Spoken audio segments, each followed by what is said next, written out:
Pledge of Allegiance. Dr. Moeller will lead us. I pledge allegiance to the flag of the United States of America and to the republic for which it stands, one nation, under God, indivisible, with liberty and justice for all.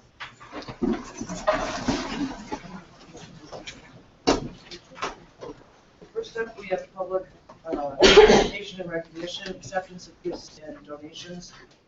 This is an act of education, accept with gratitude the donation of $14,078.11 in grants from the DeKalb Education Foundation. Is there a motion? So moved. Second. Second. Any discussion? We want to thank the DEF for these generous gifts helping our students. Any recipients in the room tonight? Yeah, any From this grant segment? Huntley fun friend. Huntley has some? Huntley did too. Brooks has some? The high school has some. High school. Also, Lincoln Elementary, Denise Funny was showing me some of the robotics they got. So, Robotics at the grade school? Wow.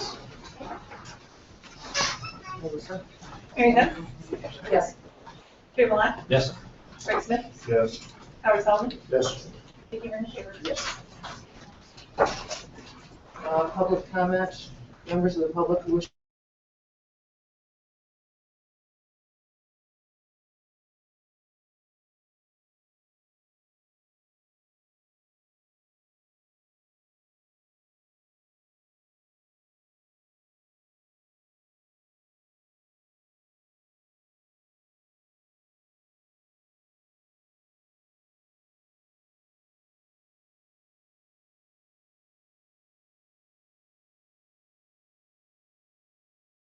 Minutes, because it was a very long meeting with every subcommittee involved reporting out. So to do justice to those who were involved with it, I'd like to just request to extend the time a little bit beyond 3 minutes. Thank you. Full Multicultural Committee met yesterday at the NIU Convocation Center. Superintendent Moeller announced a schedule for meetings about redistricting. Information about the meetings remains available on the district website.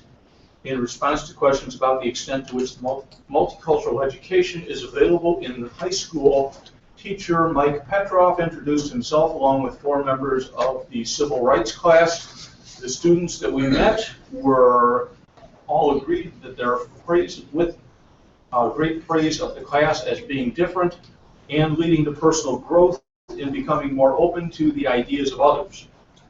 Several items recommended, including the Holocaust Museum, teaching tolerance material. The class is unique in working without a textbook. Special Education Subcommittee met and also enrolled in a conference, an online conference coming up on Tuesday, November 10th at 10 a.m.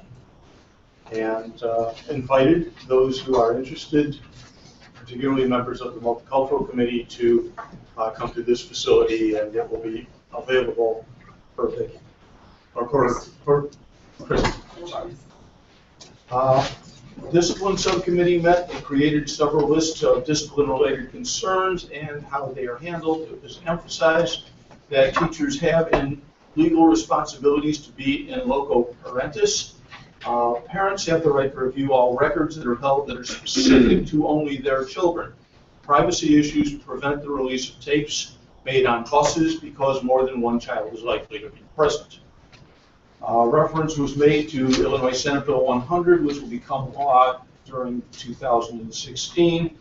The legislation will require progressive discipline through discipline processes such that the least restrictive environment is tried in order so that disciplinary procedures beyond any that are absolutely necessary are not indiscriminately applied. Plans are underway to formulate and write policies that will comply with this newly legislated idea. And Superintendent Moeller indicated that he was strongly supportive of moving away from such practices as zero tolerance, which are unnecessarily punitive. Subcommittee on Hiring and Retention of Persons of Color met on 10/26. Dealt with 4 particular questions. How committed are people in positions of power to creating and maintaining a diverse workforce?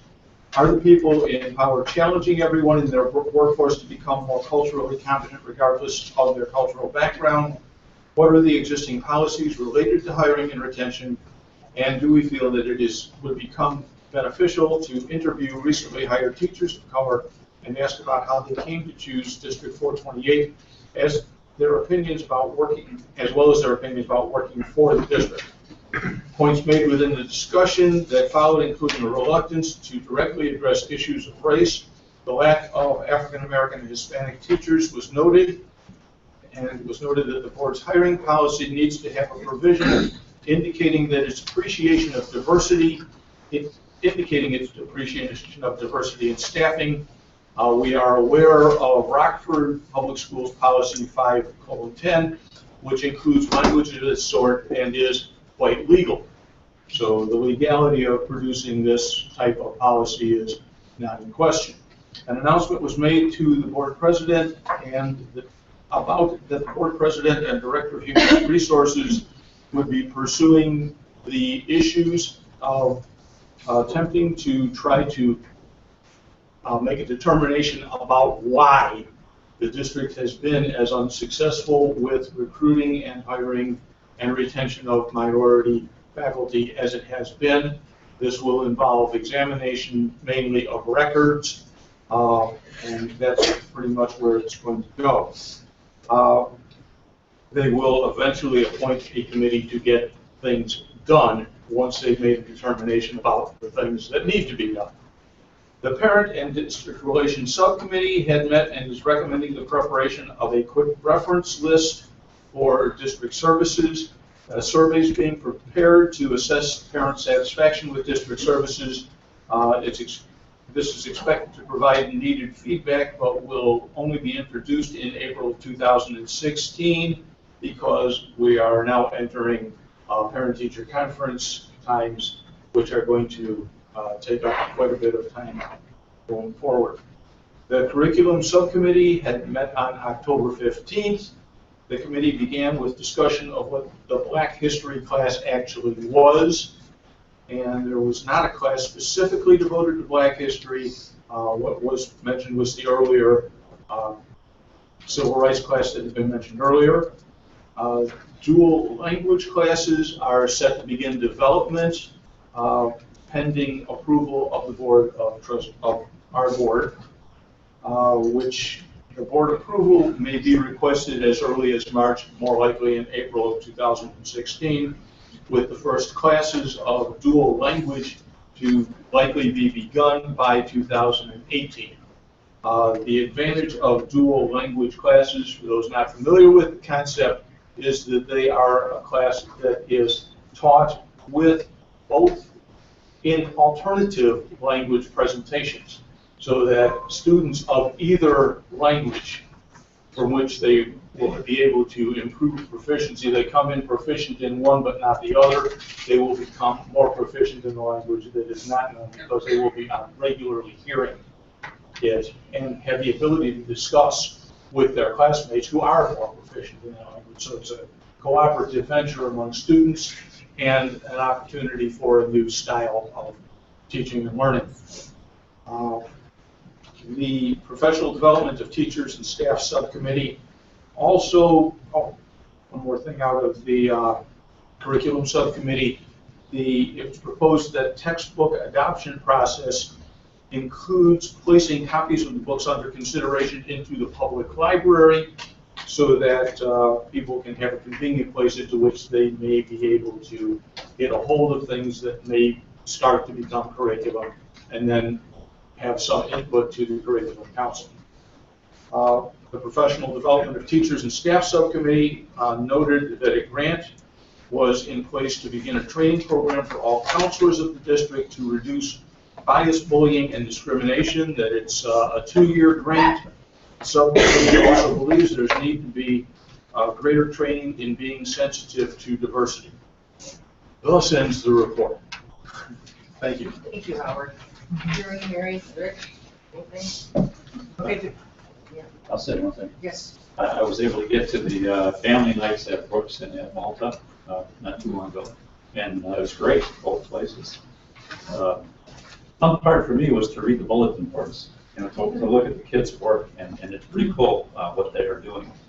And the use of color, I was really impressed over Brooks with how colorful all these were and everything. But Malta and Brooks, very different, but yet pretty much the theme and everything was the same.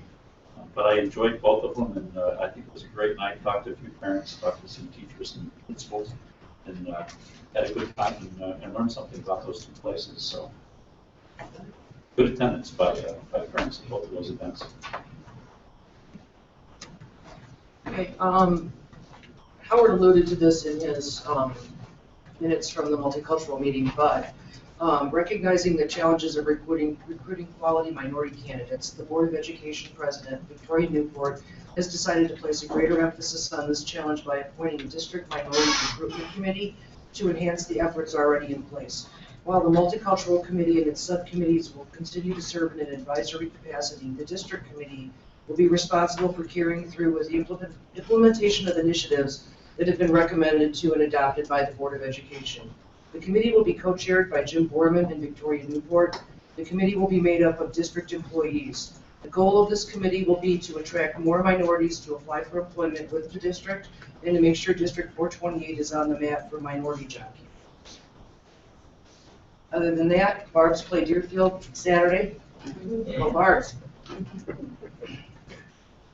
The next item, possible expulsion of student number 110315. This is an action item that the Board of Education approve the expulsion of student number 110315 as identified in the student's file kept in the superintendent's office for the remainder of the 2015-16 school year and the first semester of the 2016-17 school year. Do I have a motion? Move to amend. I move to amend that so that the period of expulsion is reduced to only those times during the year 2016, with the semester of 2017 not included as a period of expulsion. The reasoning for this is that the student has appeared to gain interest in academic and educational objectives recently, and shows promise of improved performance in those areas. Is there a second?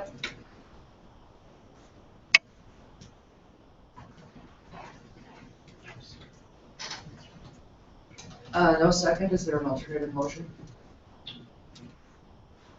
Then we go with the school district's recommendation. Is there a second? So, Melissa, roll call, please. Mary Hess, Yes. Terry Millar, yes. Rick Smith, Yes. Howard Solomon, Yes. Vicki Hernandez, Yes. Next up are presentations, the Curriculum Technology Initiative update. This is discussion and information. Dr. Amy Lucker. Dr. Lucker.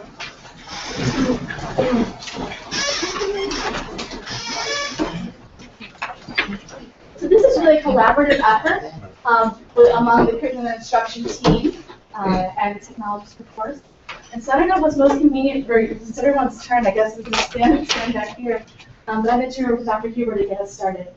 So good evening, and as Amy said, this has really been a collaborative effort between 3 departments here at the Education Center. And our intent tonight is to set the stage for the quarterly updates that you will receive on the Curriculum Technology Initiative.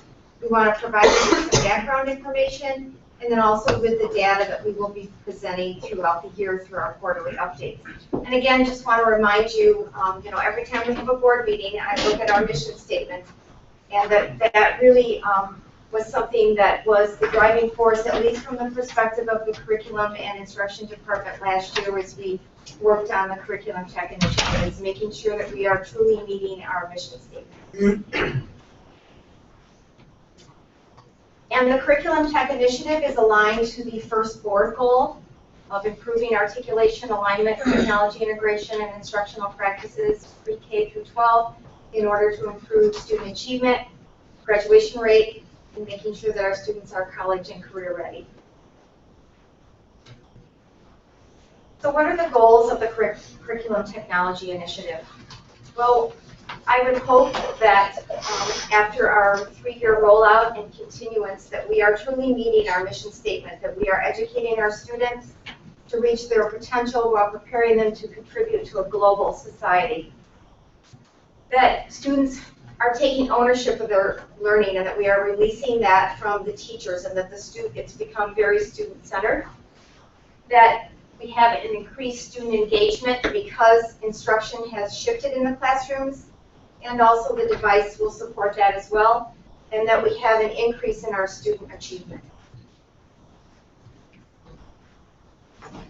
What we wanted to kind of start out with is a sense of where we've been and where we are and where we're going with the initiative, especially as I know we have some new people in administration and so forth to get everybody updated. There were a couple of years of research and development that went into this initiative. So beginning all the way back in 2012, 2013, the Tech Committee and the FMAC Committee engaged in a pretty significant amount of research, including a SWOT analysis with key stakeholders, several different school visits to other districts where they have done a similar one-to-one initiative to get their perspective and insights. This continued into the 2013-2014 year, where the school district visits continued, and a small pilot was begun there, which is a couple of classrooms, especially at our middle school and high school levels. There were also some other kind of key things that occurred that set the stage for our continued rollout, including an internet filter upgrade, as well as kind of the Google Apps was adopted. In general, we had a movement towards technology-enhanced classrooms during that year as well. And then last year was our, what we might consider our pilot year, where we had kind of a full pilot at Lincoln Elementary with tablets, and then at our 2 middle schools in the 8th grade with Chromebooks. So that really gave us a sense of how to roll it out kind of on a small scale, and then how it was working as a pilot is intended to do. Then the FFAC continued their research about the feasibility and made a recommendation to the board that was approved on the 17th of March, this past March. So then we began this year, which is where we are now, with our first year of rollout. And as most of you know, we do have students and teachers in grades 3 through 8 receive new Chromebooks, and then our 9th graders continue to have their Chromebooks from the pilot as well. We have had a significant amount of professional development. We'll talk about some of those numbers in a few slides for our teachers to really make this a successful process to meet our goals. And we've also provided some additional staff, including our instructional coaches and some technology staff to help support in this implementation as well. And just as a kind of a foreshadowing, there's a couple of things that we'll be looking forward to in the rollout year 2 and rollout year 3. In our second year, then we will be including grades 2 and 11 and 12. And so then we'll have 2 through 12 that will have devices. We'll be adding 1 additional instructional coach and 2 additional IT staff to continue to support the number of classrooms that will be integrating technology in this way. And in year 3, our kindergartens and first grade classrooms will join the effort as well, and we will have some additional instructional coaches too. So we'll kind of keep this as our framework of, again, our timeline with this Curriculum Technology Initiative. So the underlying research publications that really support the best practices as we move forward here in District 428. And I'm not going to read what's on the slide, but I am going to really give you some further information on those best practices that are listed. So we know that the Common Core and the Next Generation Science Standards are really the guiding force for our practice as we move forward. And our the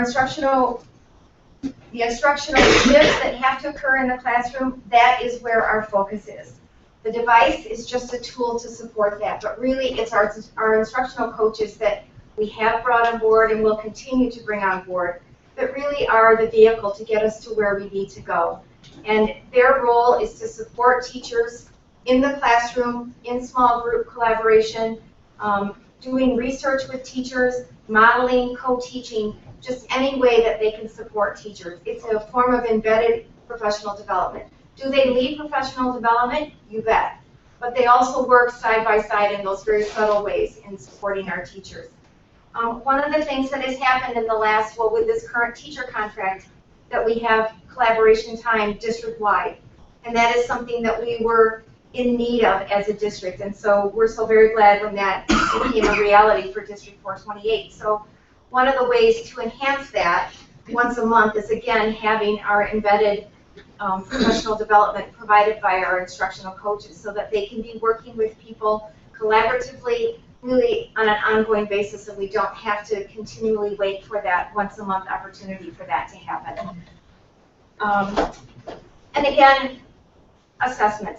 Assessment used to be that you gave a test and you just put it away and you moved on. Well, now we are using that assessment to inform our instruction. We just finished our first math testing season. And with that data and with the next season that we will have in December and then again in the spring, we can use that data because it's really available to us within 24 hours to really help us inform our instruction and change it so that we can take a quick temperature of where our classroom is at and change our teaching to really meet our students where they are at. So not only math, but just those quick checks that I can do while I'm teaching to really get a sense of where my students are at. So those are really the key things that we are really focusing on this year and as we move forward with this curriculum tech initiative. So part of our goal for this first presentation is to really lay out a framework for what we will be sharing with you on a quarterly basis about how the rollout is going. And so this is kind of setting up what the kind of evaluation will look like. And there are 5 key general areas that we will be continuing to provide information on. Tonight, a lot of our information is baseline information because we've just started our first year of rolling out the full rollout. But this will provide a baseline as we move forward for comparison, but also gives us some initial information about where we are at in these different areas. So the first area that we'll be talking about is financial data, of where we are with our expenditures. Then we have some technology data related to kind of devices, repairs, and information like that. And then we get into kind of more of kind of the impact, the teaching and learning data that we have, student behavior data that will include attendance and office discipline referrals, and then student academic performance data. So we'll give you a bit of information about each of those areas, and certainly as we move forward, we'll have even more information about those areas and how the initiative is proceeding.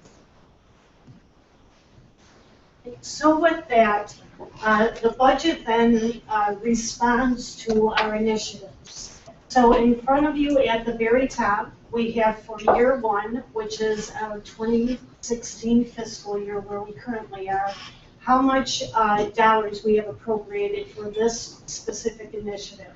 So there you will see the $1,370,944.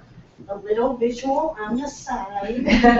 You can't tell us we're not creative. It tells you how much we have spent. So we are 60% spent to date. On year 1. On year 1, correct. So Cindy will continue from there. Yeah, and the detail, I mean, this is really mirrors what you saw back in March when we initially approved the 3-year rollout. So we went through each of the line items to determine where we were at as a percentage of budget. So as you can see, with most of them, we're pretty much where we want to be. Actually, even on the instructional coach costs, even though most of the people that were hired, I think all of them were in-house, so their salaries are a little higher, we did look back to see who we actually hired to replace those people. And we're actually, when we get down to the bottom, we'll be a little below budget there, based on the replacement. This is the actual people in the positions here, but the replacement people were a little less expensive than we thought they were. So that's a good thing. Technology support costs are pretty much on line there. Professional development, we haven't used up all those dollars yet because there will be more happening throughout the fiscal year. The technology infrastructure with those access points that were being purchased, which were originally budgeted at $250, they came in at a little less, $179. But remember, we will be getting E-rate reimbursement for that, so that's when we're going to be a wash once we see that reimbursement back, which we haven't seen that yet, but we have applied for it. The devices were a little above budget there. What we did is we leased 3,100 devices, and we bought outright 231 devices. So what will happen there is it'll just, in the year 2, it'll be a little less on that, so it'll kind of be a flip-flop there. And we needed those devices up front because the teachers and staff needed them for the training before the students needed them, so we needed to get those going sooner rather than later. Then we have the lease fee, which is kind of really embedded in that the device costs, and then softwares and licenses. So in totality, we used up 60% of the budget because most of it is devices. But we are pretty much in line in terms of what we were budgeting. And just as a reminder then, back up at the top where you see year 2 and year 3. So year 2 will be 2017. Starting in January, we work on our projections again. In fact, in December, we'll be doing that with FFAC and the assumptions behind there. So we will be building these numbers again, expecting to move forward. But it will be then within the next couple months, we really need to get back and have the discussion, do we continue with year 2 and 3, or we absolutely embed that into our mind.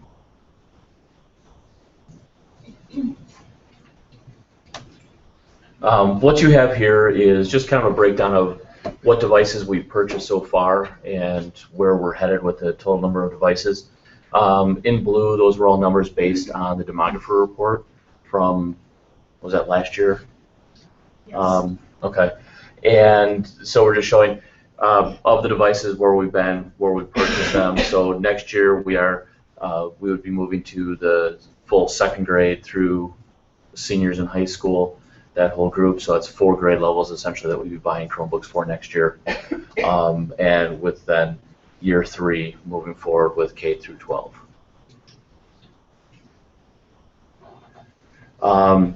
So right now we've purchased the 3,300 devices. We ran a few little reports real quick. 305 repair tickets the first quarter. And as we talk up there or put up there, very few. We've only actually had 2 that were for 2 warranty replacements for the same device. So far, the warranty repairs, other than those 2, have not been out of district pocket. This was just part of our warranty agreement that includes some of the accidental damage. And then also we just brought up that we, with our one-to-one help desk, or with the help desk, we have a one-to-one email address and phone number listed on the one-to-one website for parents to call or email. We've had 49 parents or students use that. Unfortunately, we've had classroom of students all at one time use tech@d428.org and send us a ticket when something was going wrong in a classroom. So I can't really pull in those numbers because it's 30 kids all for the same issue at once. But so and we've responded to those issues.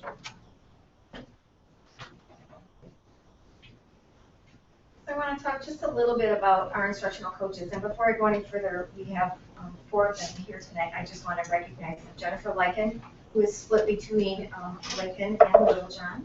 Jefferson. I'm sorry, Jefferson. Kelly Hamilton and Amy Livengood were both at both our middle schools, and then Cindy Lofton's spouse is at our high school. So they have been collecting data in terms of what their days look like and how they're being utilized by their peers. So you can see that we have a very colorful donut here. And I'm just going to very quickly go through and instructional coaches, if I have misspoken about something, please let me know, okay? So leading professional development, they did that at our Institute Day in October. I know some of them are, well, they are all presenting at faculty meetings once a month. Some of them are doing lunch professional development. So those are the kinds of things that they are doing in terms of leading professional development. Teacher support. Teacher support can look like a variety of things. It can be going in and co-teaching with a teacher. It can be modeling a lesson for a teacher. It can be just sitting and talking through a lesson with a teacher and where those tweaks might need to occur, kinds of things. one-to-one collaboration, that is really having a conversation with the teacher about how to integrate technology into the classroom. And so again, doing some research, what app could I use, what's a site that we could very quickly go to, where's the best place to do a particular kind of research, that sort of thing. Tech support. They were doing a whole lot of this the first couple of weeks of school, because that's what we do when we're bringing these devices into the classroom when they've not had them as a constant in the classroom, and just working through figuring out what that needs to look like, and just really being in there to help support. Small group collaboration, grade level, departments, teams. Teachers are wanting to work on some of the very similar kinds of things, so just pulling a small group and doing some collaboration with them. Classroom support. Hey, can I have an extra person in my classroom tomorrow because I'm going to be doing these stations and I need another pair of hands. That is classroom support, plain and simple. Troubleshooting. I can't get this to work. Can you help me? Kind of thing. And then receiving PD. And we will be doing some wonderful PD on Thursday and Friday with our instructional coaches. There was a small group of us here at the Education Center that had the opportunity to go to a conference last week, just last week? Week before. Okay. On technology, and so we were all very excited when we came away from that and said, we've got to share this with our instructional coaches. And so one of the wonderful things about parent-teacher conferences and instructional coaches is they don't have parents to meet with, so what a wonderful time for us to be able to do professional development with them, because we're not pulling them out of the classroom at that particular time. So this Thursday and Friday is just going to be an opportunity for us to be able to do that with them.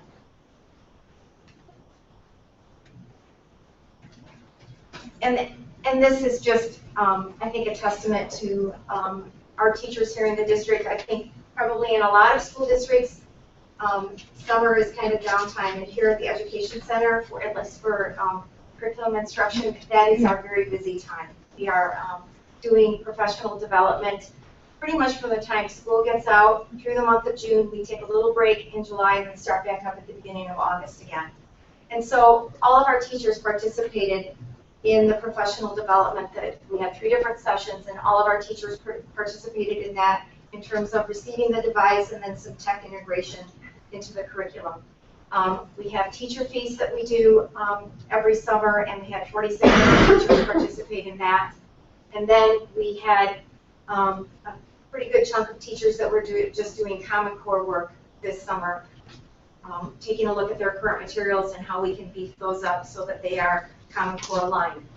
And again, it's about those instructional practices and what that can look like in the classroom. So, I mean, I was super excited when I came up with that number, 3,200 hours of professional development that summer. That is really a testament to our teachers that we have in the district. So this next piece that falls under that teaching and learning section of our evaluation is something called the walkthrough survey. Some of you may be more familiar with this. This survey, this is our, I think, our 3rd year of doing it, but our 1st year of really doing it with all of our classrooms. And so principals complete 3 walkthrough surveys for every classroom each semester. So each classroom has 6 walkthrough surveys throughout the year. But it's really intended to be a very brief and global assessment of what's going on in the classroom. So it's kind of a 5-minute check-in. So it provides a different kind of data than a more in-depth observation would provide. But it gives us a really kind of a snapshot of some of these key indicators of learning and teaching in the classroom. And so the 5 different areas are about the learning target, the learning model being used, the use of technology, student engagement, and differentiation. And I'm going to walk through each of those and show you kind of what our data are so far this year and what it means, so we'll have that foundation moving forward. So learning targets really are kind of the learning objectives that are present in the classroom. And what the principal is looking for here is it present or not? And they're looking for something that might be written in student-friendly language. It could be written as an I can statement. It's a target that guides the teaching and learning in the classroom on a daily basis. So what are we trying to accomplish today so that the students then know that day what they're responsible for learning. And so we find that so far these data were kind of downloaded in the middle of October. So it's just the first chunk of time here this year. We find that about 73% of our observations did see a learning target present, and about 28% of our observations did not. Then we also look at what kind of learning model is present in the classroom. When we think of learning models, there's usually two general types of learning models, student-centered versus teacher-centered. So student-centered would be where the teacher is facilitating the learning based on the student's needs. It could include something like an inquiry-based learning activity, cooperative learning. And then the teacher-centered is more focused on the teacher, where the teacher is seen as the expert. An example of that would be a direct instruction. And so here, so far, we have about 61% of the observations are seeing a student-centered model in the classrooms, and about 39% are seeing a teacher-centered model. And I should say right now, these are aggregated so that elementary, middle, and high school are all together in one. In the future, we will likely break that down to see what kind of differences we see in response to our initiative. We also capture kind of use of technology, although I do really want to point out that this includes any use of technology in the classroom. So it could include things like graphing calculators, smart boards, and of course the Chromebooks. And so either it's marked as present or not present in the classroom during this brief observation. And we find right now that about 66% of our observations have technology present, or used and present, and about 34% do not have use of technology present. And one of our important things that we look at is, of course, student engagement. And so this is really our students actively participating in the tasks in the classroom. Sometimes often referred to as time on task. Are they actively even like watching the teacher completing a task that's set in front of them, working with their peers, whatever the task at hand is? And what our principals have been trained to look at is whether there's 80% of student engagement or not. And the reason that there's that 80% number is that research has shown us that that's the number that we want us to target for that classroom to really benefit from the curriculum. Right? So when we see 80%, that's kind of our gold standard for really seeing an appropriate level of student engagement for the curriculum to be working for our students. And so overall, right now, 89% of our observations saw 80% of student engagement, and about 11% did not.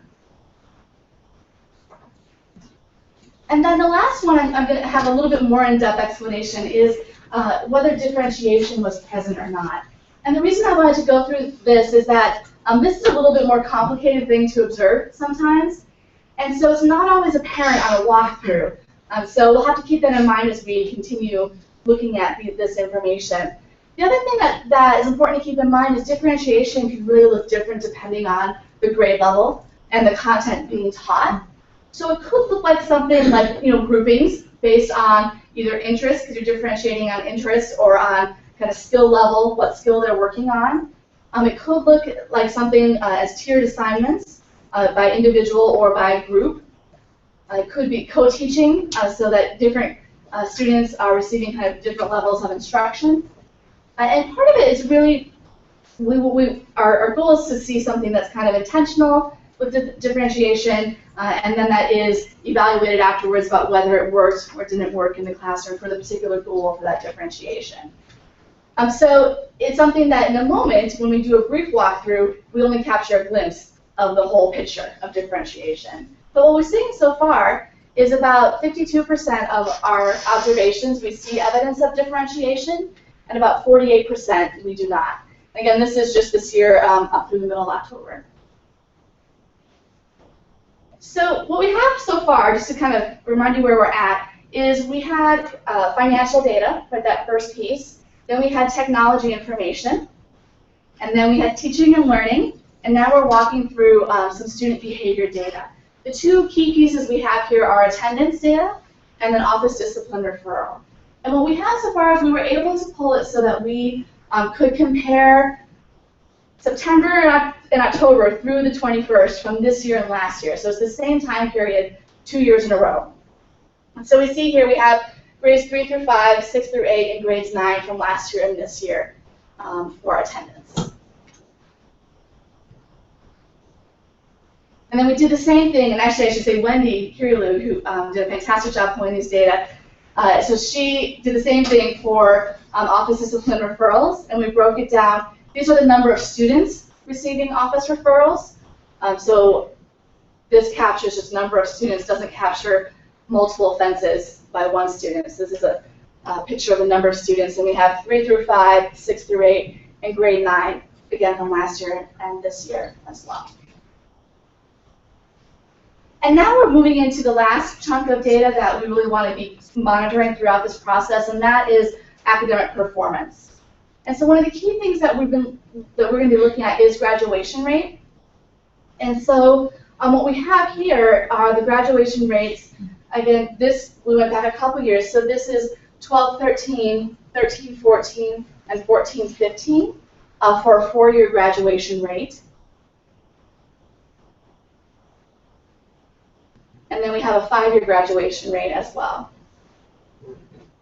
And so we see the numbers here for 12-13, 13-14, and 14-15 for students who graduate within 5 years. We also have dropout rate. And I do want to point out that this is students who officially drop out, so that are, by definition, are 17 or older and have kind of officially dropped out of school. And so we have, again, 12-13, 13-14, and 14-15 as well. You can see these are percentages, those are the numbers up there. And then we will also have a number of more specific academic indicators. As we move forward, we will have, for our elementary cohorts, reading fluency data from the benchmarking that we do with them with the Ames-led data. We will have overall reading scores from MAP that we'll be looking at throughout the year. We have MAP computation data from Ames-led, as well as overall MAP data from MAP. And then for our secondary students, we will also have the overall reading and overall math scores from MAP that we'll be able to follow throughout the year. And so you'll see those data starting at our next presentation, when we'll have a couple data points for you. What's still a little bit unknown is our state level assessments and how we'll be able to use that to evaluate our initiative.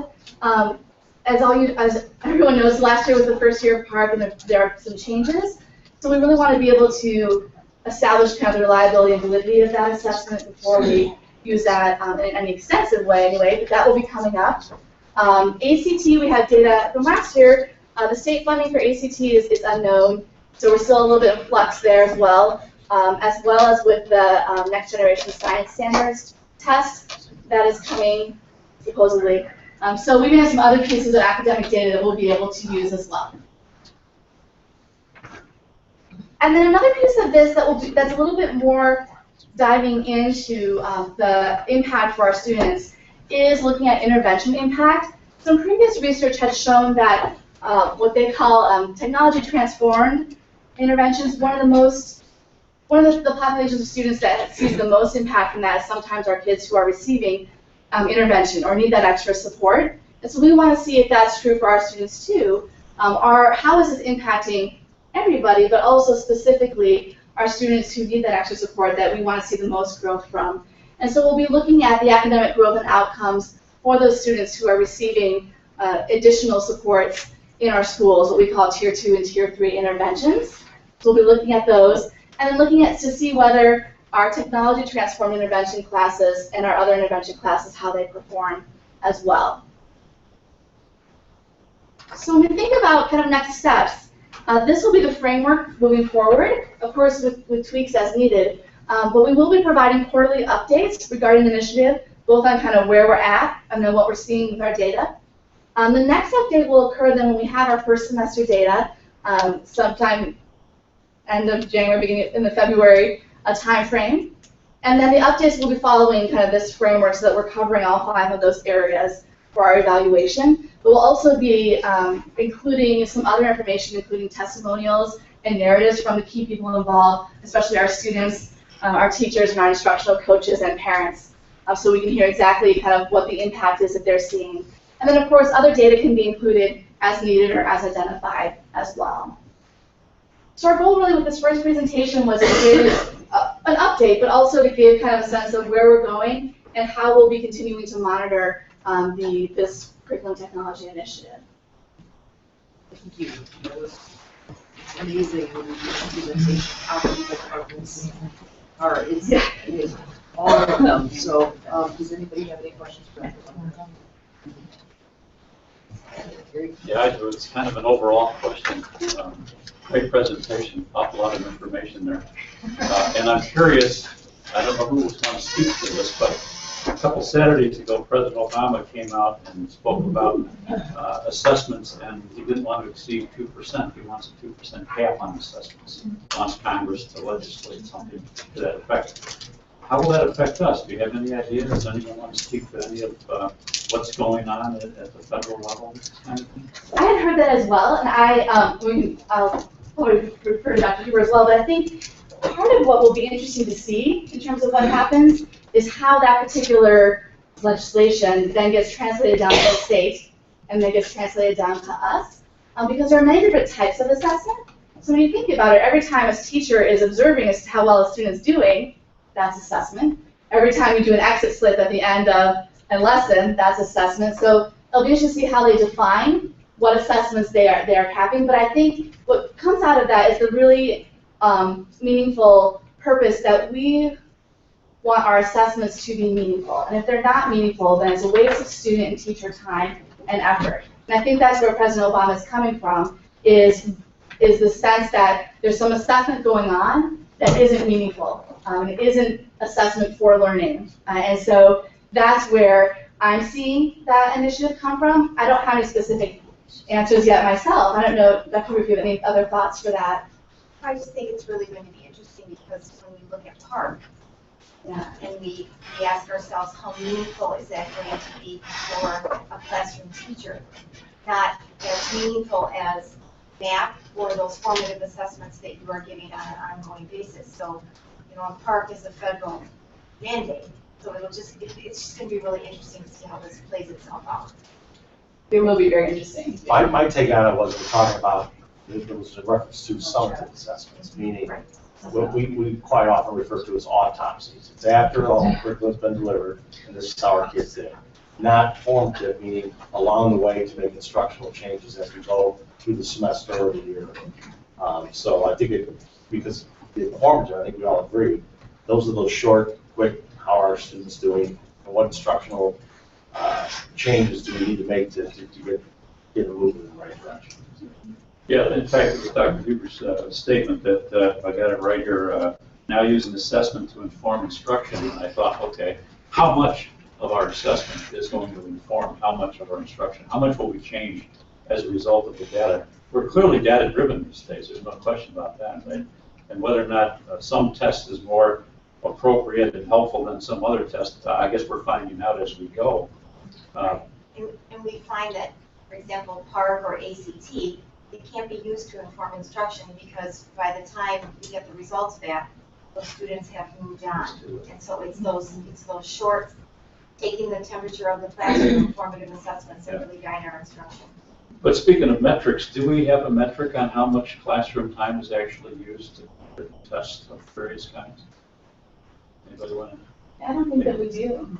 But that'll be interesting because I think where you're going with this, if the legislation comes down where it is a percentage of time, that's something that we'll have to be looking at. That's right. Yeah.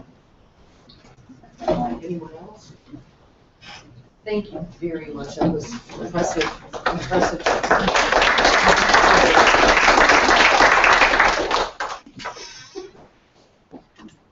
Okay, next is the non-business consent agenda. This is an action item that the Board of Education approved the non-business consent agenda items A through G. Do I have a motion? Second? Discussion? Roll call, please, Melissa. Carrie Millett, Yes. Rick Smith, Yes. Howard Solomon? Yes. Vicki Hearn in favor? Yes. Mary Hess? Yes. Next up, business and finance, the fiscal year 2014-15 financial summary, preliminary. This is a discussion and information item. Andrea? So again, in keeping with the look back, we've had our audit completed, but it is not yet finalized, so all those finishing touches are being put on it right now. But we felt this was a great time now to check where we ended at the end of last fiscal year. So, and as you all know, and we informed you how quick those numbers change, even when we get to the final of the year and the state pulls back on money or then decides to fund things. So first of all, when we take a look at our revenue, what our original budget was compared to, and we're calling preliminary actual because until the audit is complete, these are the best numbers that we have. And it really shouldn't deviate too much from here at this point. So when we take a look at the education fund, which also includes tort fund, on the revenue side, there was a $1.6 million variance. So we ended up with more money than anticipated, which is a great thing. Down at the bottom then is a summary of the revenues of what actually changed from the original budget. So just overall, I'm not going to read you all the numbers, but the big ticket items were state reimbursement for special ed. We gained almost $387,000 more than anticipated. State reimbursement for transportation was a little more than $500,000. Federal title special education grant money came in at almost $477,000 more than anticipated. And then our Medicaid reimbursement was $658,000 more than what we had anticipated. So looking at all those funds just on the revenue side, from what the original budget was to where we landed, we ended up receiving $2.2 million more than anticipated. So within the budget variance, from budget to actual, we're nearly at 3%. So anything really 3% or less is some very good budgeting. And I applaud Cindy for getting close to that. Yes, because this is a moving target, as we know. Expenditures, you can see we have that far more wrapped up and very tight, even when you look at the total numbers for that. So on a $77 million budget, nearly $77,200,000, we were within $700,000, which is less than 1% from budget to actual. So very tight on that one as well. Overall, we were 2% within budget to actual. And then, as I said, detailed out on the bottom, again, is the expenditure side. Larger ticket items are, so when you look at the very bottom portion under O&M, capital improvements, we ended up spending a little more than $648,000 than anticipated, and that basically was from the mechanicals at 3 various buildings that we were working on. The next piece was transportation. We actually spent $427,000 more than anticipated, and then pupil special ed at $77,800,000. So overall, that's what the variances were and what the makeup of each of those numbers. And here is the summary when we look at the revenues and expenditures and where we ended up with our ending fund balance. So this really summarizes everything, but with the operating funds as well as with the funds on the bottom of the debt service capital projects like safety funds. So, and then also including the transfers that we did at the end of fiscal year 15. And basically, we're ending up with about a 29.6% operating fund balance as a percentage of expenditures. Our fund balance policy is to stay between 15 to 25%, so we're actually exceeding that right now, which is a great thing. And also a good thing is that, since we didn't get that 3.5 $1 million deficit, we're at 1.5 million. That's just that much more within our operating fund balance to use for a rainy day or for other things in the future. So moving forward, when we do our forecasting model and start building those budgets for the next 5 years, because that's what we do with that PMA forecasting model, that's the one thing we wanted to draw the attention to. So although it's not changing the deficit moving forward until we actually make reductions in expenditures or see revenue increases, we are starting the year then with a higher fund balance than anticipated, which is a great thing. So we just want, keeping that in mind, as we move forward and look at year 2 of the curriculum initiative, that we will bring that forth again. So, that those deficits, well, again, projecting forward are always difficult to meet right on the head, but pretty darn confident that we're doing good with the numbers. Thank you, Andrew. Does anyone have any questions for Andrew? Okay, one comment. There was a big swing in the deficit toward 0. And we know that a lot of people did a lot of hard work and made a lot of sacrifices to make that happen. So we need to thank the district's employees and staff for having sacrificed in whatever way they did to make this happen. Absolutely. I got a question. Okay? So Andrew, what's this going to do to our bond rating as far as, do they look at our projections as well as actual? So when they see that you're coming better off at the end of it all, then that will be helpful, I suppose? Absolutely. And when you get that close, from budget to actual, that only reinforces their confidence, and as you're looking at years ahead, that, you're not off from what you're trying to tell us and demonstrate to us. And although we still have a deficit, because yes, it's great we didn't end up with that deficit, we still do have one. But moving into the following year, this year, fiscal year 16, we still responded to that and made some adjustments, and that was with the restructuring plan for both facilities and food service and all those other reductions we put on the table as well. I think the bonds are callable in 18, is that right? That's correct. And when will they gather the data to assess the bond rating? Well, we start putting this in a folder because this is our data to respond to as they start questioning us. They look at history. It's not just the current year you're in. I mean, they will have us pull this, and even if they didn't, we pull this to show them that this is what we have done in years past to help mitigate these factors. So this just builds, I think, a stronger story for us when we have to respond to all those questions. But it also demonstrates, I think, that you're really spot on with your assumptions on expenditures. Right. And we are taking a conservative approach on this because it gives us time to respond to the differences. We're not reacting because, at the end of the year, we have no money or we spent far more than what we had anticipated.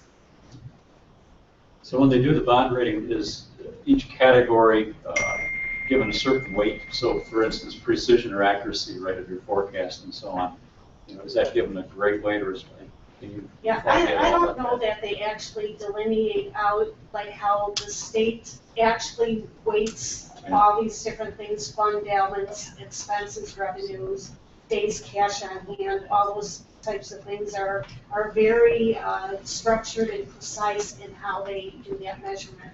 With the rating agencies, they ask all these questions and you present a case, and they may have concerns and circle back to you for you to respond. So I think it's a lot of variables, and then they bring that whole story together to their board, I don't know if you call them a board, but a panel of folks to then rate. But also the consideration is still where the state of Illinois. Exactly. Yeah, that we can't go. Thank you very much, Andrew. Okay, moving on. Request to bid backup snow removal services. This is a discussion and information item. Tammy?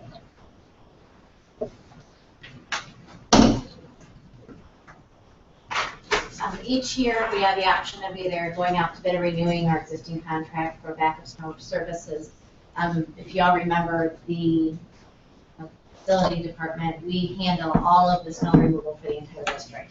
And fortunately, we have been able to handle the entire district throughout the winters, with the exception of back in 2010-11, was the only time we did have to go and ask for assistance from a contractor, and that was that terrible blizzard in the end of February, or end of January, 1st of February.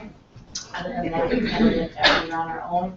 But as a safety measure, we do have a contract in place should we need to call a contractor out. I'm asking at this time for the approval to go out to bid for those backup services so we can have that contract in place should there be an extreme emergency or need during the snow season.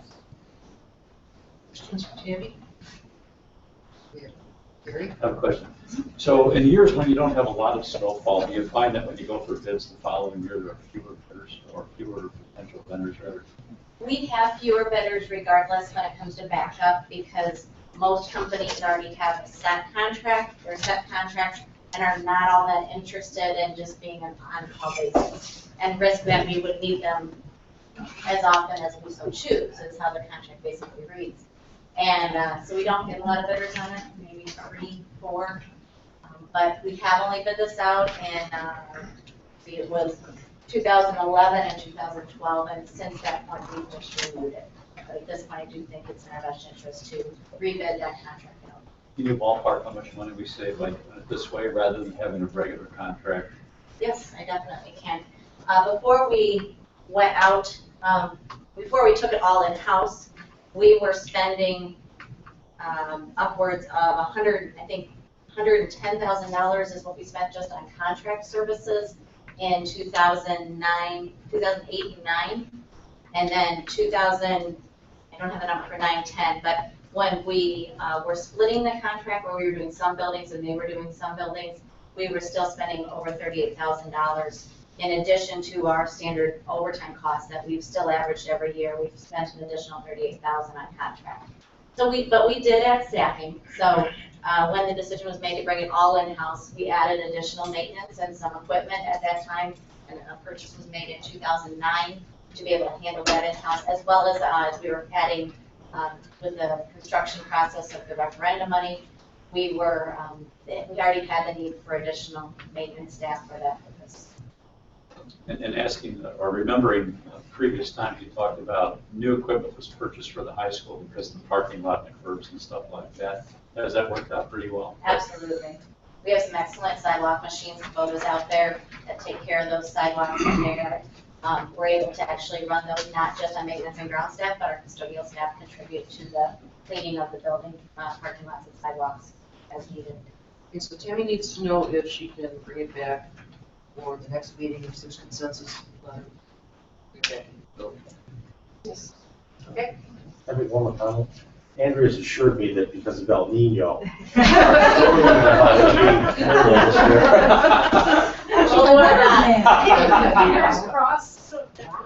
you see that graphic? It's Godzilla. So, It's the big one. okay, next up is the request to bid the Malta HVAC improvements, which is not necessarily AC, but just the HV part. This is discussion information. That's right. Tammy, talk to us. I'm requesting to go out to bid for replacement of the Malta boiler, as well as there'll be an alternate bid in place for a chiller to be installed, which is the AC part. We have had some issues with the Malta boiler throughout this past couple of years. If you're not familiar with the Malta building, the boiler is a hot water system, unlike our system at Lincoln that still remains as a steam and is not near as efficient. But the Malta boiler pipes actually go through tunnels that are about 2 by 2, and even our smallest maintenance person is not able to access those tunnels for repairs, unlike Lincoln or any of our other tunnels throughout the district. They are also still filled with asbestos. That was the only area of Malta that was not abated many years ago, and so it takes special removal and certification to be able to even do work in those tunnels. Recently, fortunately, this happened before we turned our boilers on. We identified a leak going on in the Malta tunnel. Through some cameras, we were able to locate it about 8 feet from one of the hatches that are in the classroom. But what that meant was we had to bring a crew out and hire a crew on a Friday evening to cut, or to dig into the ground next to the foundation where the leak was determined, cut the foundation out, and luckily we were in the right location, and replace a pipe. Something that replacing a pipe we can do anywhere else pretty easily and pretty inexpensively. This repair, which again we were also kind of concerned with the condition of the foundation when we started cutting into it, but luckily it was still in good shape. The repair itself cost over $6,000 to replace one pipe. And if that should happen during the winter season, which could happen, we would be probably shut down school a minimum of 1 day out there, if not 2, because of the extent that we can't run the boiler with a leak at that level. So based on that, I am requesting to go out to bid to replace the Malta boiler. We knew we were looking at Malta and Lincoln were our next 2 boilers that were going to be replaced. Because of the repair issues that are going on at Malta, I'm recommending that be the first one. Also, Lincoln last year, we replaced all the tubes in the boiler system at Lincoln, so it somewhat extended its life to some extent by doing that project. And so that's why we're here to recommend that. The funding for this, we have, fresh my memory. We have money in life safety that still remains for this year, as well as the $600,000 will be available after July 1st of next year. That comes up to the $900,000 towards this project. The remaining will come from O&M for 2016-17 funding. And but to allow that within our budget, even for next year, we are requesting that $200,000 we'd be allowed access of potentially $200,000 from the $500,000 that was proposed in budget reductions. I do want to make note, if you notice from the front page of our my proposal, there is a 10% contingency fund as well as the A&E fees. In past projects, we've been fortunate we have not used our contingency fund. So with any luck with this, we may be able to not need that 107, or maybe not the entire 107 for this project. And if things go well this year with snow removal or utility costs, we potentially will have a portion of that 200,000 available. It's just kind of, we have a kind of wait and see on that, and we'll have a better idea once we get into March or April in regards to what potential is still left in our budget in regards to overage or. Just for clarification, the $900,000 for life safety can only be used, restricted funds, and it can only be used for facilities. Can't go out. And only certain facilities projects. Like boilers, roofs. Boilers, roofs, there's very specific things that are architect driven. And at this point, we have some roof replacements we'll be talking about in the next proposal. I don't have any other significant roof concerns in the district that would turn me towards wanting to use those monies for anything from a roof replacement standpoint. If you remember from previous discussions Andrea and I brought forward is the life safety funding we did anticipate was going to go back and forth between roofs and boilers as it was determined where the highest level of need was. Here. Just to help me understand, so in this there's close to $100,000 for A&E, architects and engineering fees. Correct. Help me understand what over the past several months in our accounts where we've been paying Richard L. Johnson Associates for HVAC, architecture fees, HVAC replacement. What are those things? And those are the closing invoices from the Jefferson boiler. oh, We always okay. have a lag in invoicing.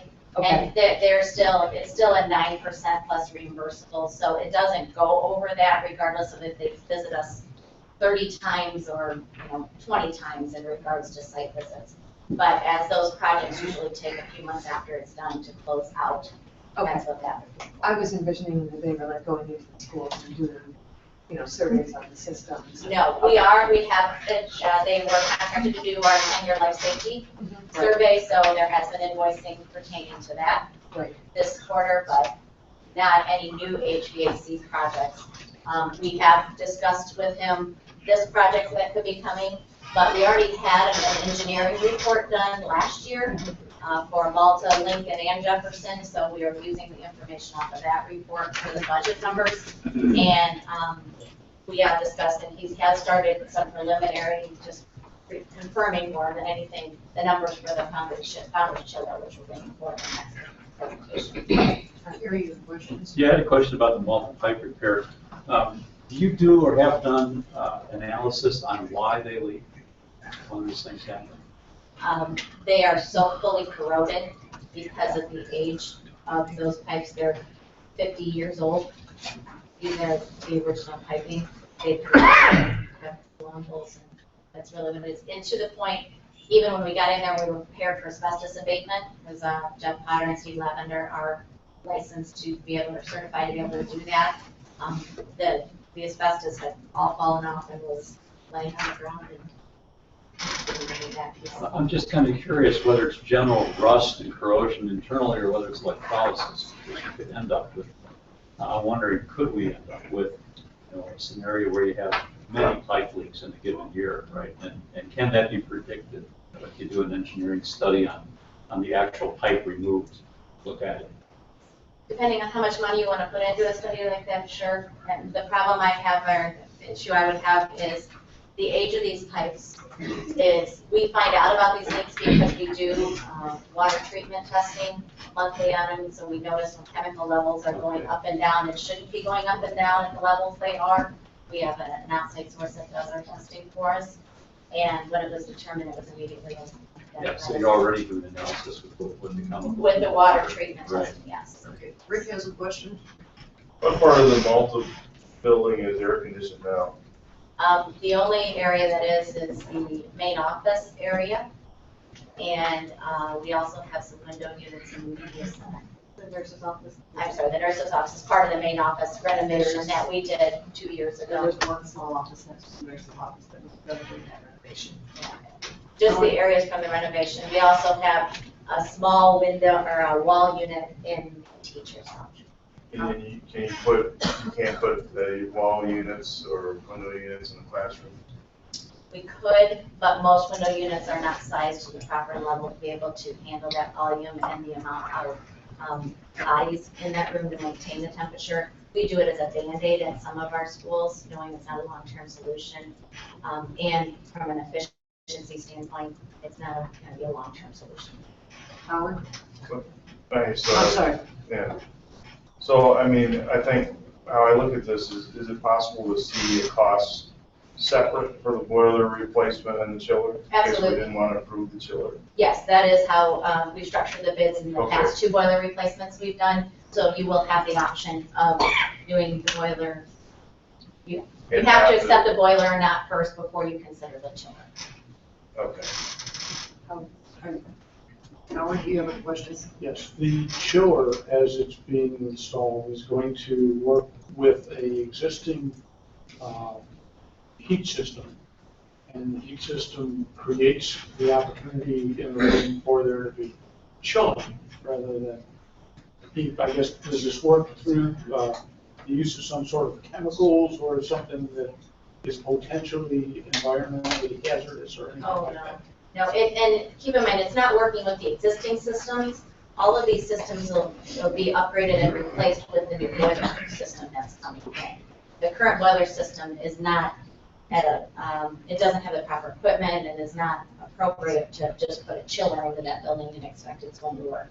The single pipe system is not a 2-pipe system, which is what we're putting into the other buildings. And from an environmental standpoint, everything we look at nowadays it meets the standards from an EPA standpoint as well as any school codes. Tim, are you done? I'm sorry, Howard, did you follow up or no? Yes, it was just about efficiency of a chiller. This is a type of air conditioning unit that I'm not familiar with. And how does it compare against window air conditioners or any other type, like outside pipe in the air, like I would normally put on a house if it's a unit like that, maybe a matrix of those. Could that be done? Which is the more efficient way to go in terms of energy usage over time in order to keep the system operating? From an efficiency standpoint, long-term, knowing the school building is going to continue to meet the function and we're not looking at closing it any time in the near future, the most efficient way is going to be to put a chiller in with a new boiler system. One thing to be aware with our boiler itself, at the age it is, it's probably approximately 65% efficient. The boilers that we're looking to put in, they run between 90 and 95% efficient. And we've seen savings on the 2 boilers that we replaced at Jefferson and Littleton in the last 2 years.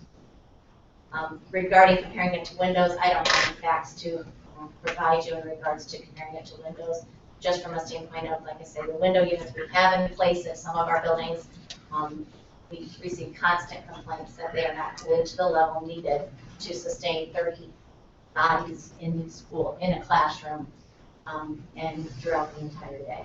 We also have the issue at Malta, they're single pane windows. So we don't have that, again, that same level of efficiency going on. But I will mention this, when we look at our utility costs of cost per square foot, comparing all buildings cost per square foot, somehow Malta is one of our most efficient buildings, even though we have single pane windows on fairness out in the middle of nowhere.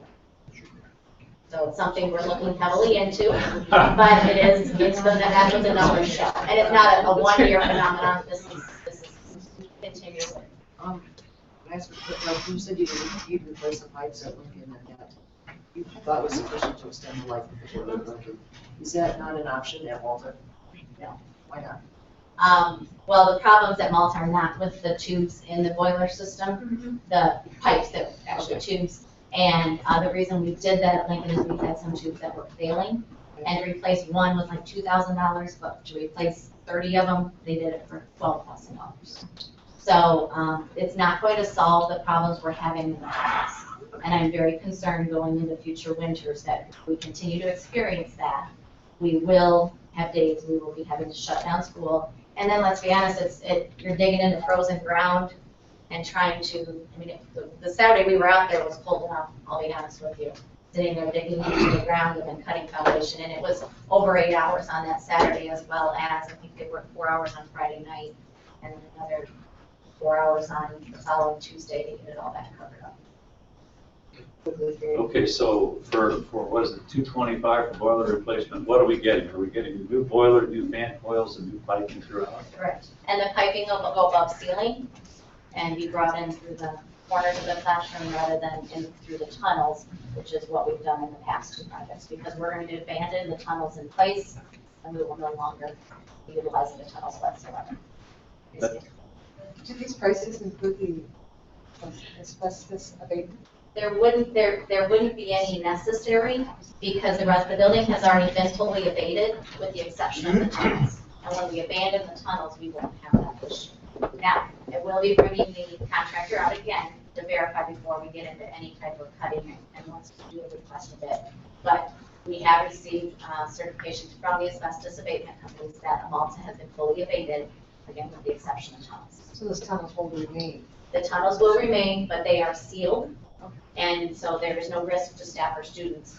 We will just no longer have any need to even get in there from the potential for the leaks. Thank you.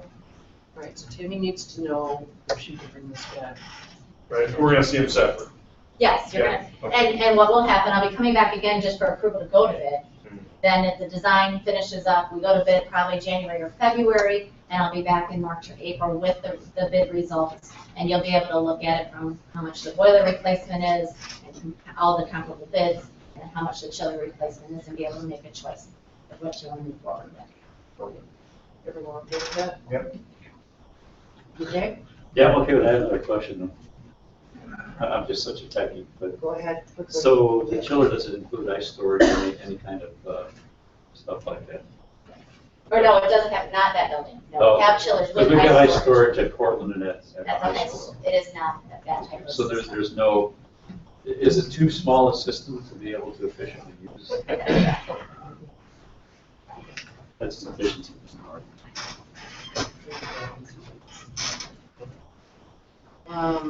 The next item, request to bid TIF funded projects. This is a discussion and information item. We have been, Andrea has been in discussions with the city of DeKalb regarding some TIF funding.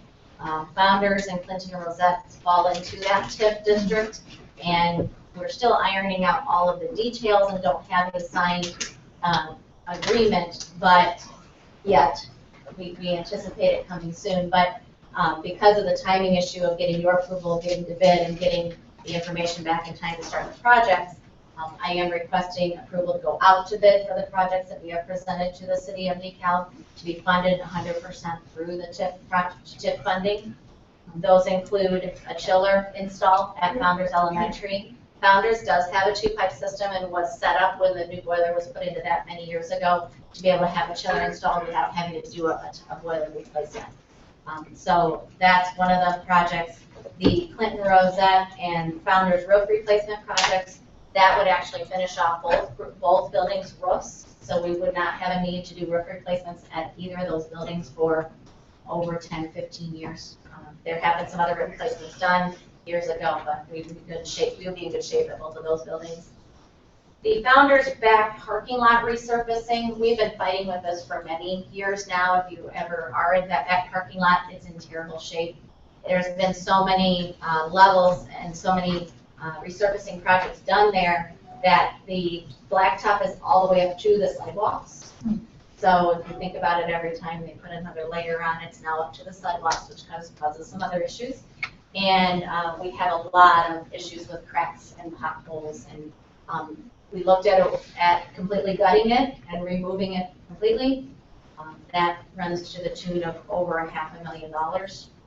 And the thought of spending that in the parking lot doesn't sit really well with me, even with TIP funding. But we've looked at other options, and there's 2 other options I'm considering. One of them involves grading it down 2 inches and filling where we need to fill, cutting out areas and replacing them as needed for the severe areas, and then resurfacing.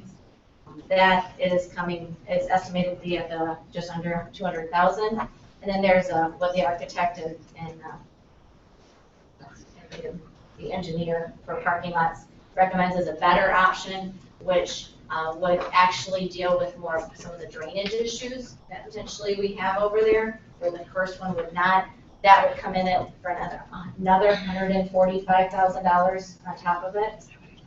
So I'm recommending when we go to bid for that portion of the project to do an alternate bid for the better, do a base bid for the good and an alternate for the better, and see what the cost comes in at, considering if we have the funding available to keep us under the $2 million. And then the last is Clinton Rosette has had struggles with visitor parking and parent parking at their building in the front lot forever, as well as we have backlog issues at drop-off, especially at pickup, but some at drop-off. It backs up on First Street. We have received many complaints from the city and the police department with the traffic jams and the unsafe conditions we've created on First Street. So we are recommending expanding the parking lot to create more visitor spots, as well as there would be an additional pass-through. Basically, it's a U, and there's like a line of parking that would connect the sides of the U. So that's what I'm recommending for the $181,000.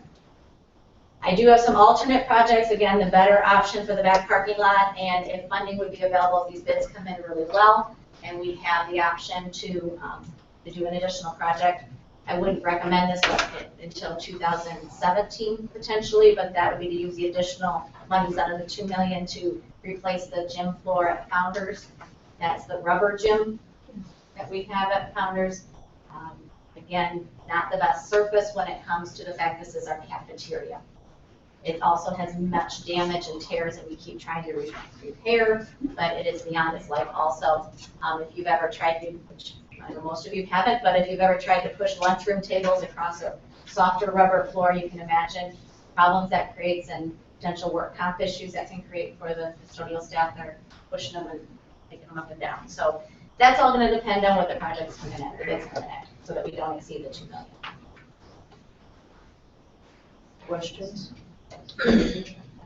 Just another piece of information. So today, as we have a conference call, our intent is that at the November 17th meeting, we would come to you with an information item on the intergovernmental agreement with the city. So we're getting very close to executing the document. And then our hopes would be that at the December 1st board meeting, we take action on that. And then that would, and then the city is involved in that as well. They need to go through the process. So by mid-December, we should have this wrapped up as far as the approval of the intergovernmental agreement and then the availability of the $2 million. Which is actually before these bids would actually hit the streets. Because between your approval of going out to bid and hopefully this getting approved and signed, there's a design process that has to take place with all of this. And so we wouldn't be ready to go out to bid again in this one until January or February, so we should have some kind of closure on that agreement. Tammy, last time we talked about Rosette's parking lot, I seem to remember quite a discussion about the city engineers and traffic flow. Corner there, where cars were backing up, and I'm sure someone asked you if we needed to get the city engineers involved in that in order to repair it. I can't remember, can you help me remember what that discussion was and how that went? They were involved in the preliminary discussions on this, and because regardless of what design we put into place, it's going to alleviate that backlog. And from their vantage point, that's what they care about. You may be thinking also, we had them involved with the bus drop-off lane at Founders at about the same time. Yeah. And they were much more involved in that because they funded a portion of that project. So it could be between those two projects is what you're. Okay, we'll need to get them involved again, or will that just happen by default? We don't have to, but we sure can involve them since it is, right, from a partnership standpoint, we will keep them informed, see if they have any input. We have this time right now before it would, again, go out to bid that we can inform. Okay, so do we have any other questions for Tammy about this? I got a question for Andy on this IGA. So what are we negotiating or discussing with the city as far as this IGA for the TIF money? Was it the dollar amount or is it some other? It's the wording, and then how we file for reimbursement.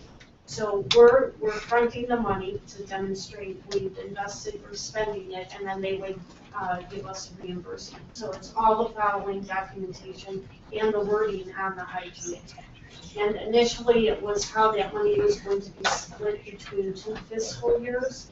And now what we're hearing back perhaps is that may not be so much of an issue. If they want to make the $2 million available to us up front, we have the projects to warrant and actually having this done in the summer. So do we want to have Tammy bring this back next time? Yes. Okay. Thank you. And next up, new business and administration. Approval of a letter of agreement with the Federation of DeKalb Office Support Professionals. Jim? It's an action item? It's an action item. It is to resolve actually takes care of a provision in the new contract to examine some things, and this brings that to conclusion. And I just goofed this up. I need a motion. Yes. Second? Second. Okay. Any discussion? Roll call, please, Melissa. Howard Solomon, Yes. Vicki Hernandez, Yes? Harry Hess, Yes. Chairman-elect, Yes. Rick Smith. Yes. Okay. Adjournment. Do we have a motion to adjourn the meeting? Second? Okay. All in favor, say aye.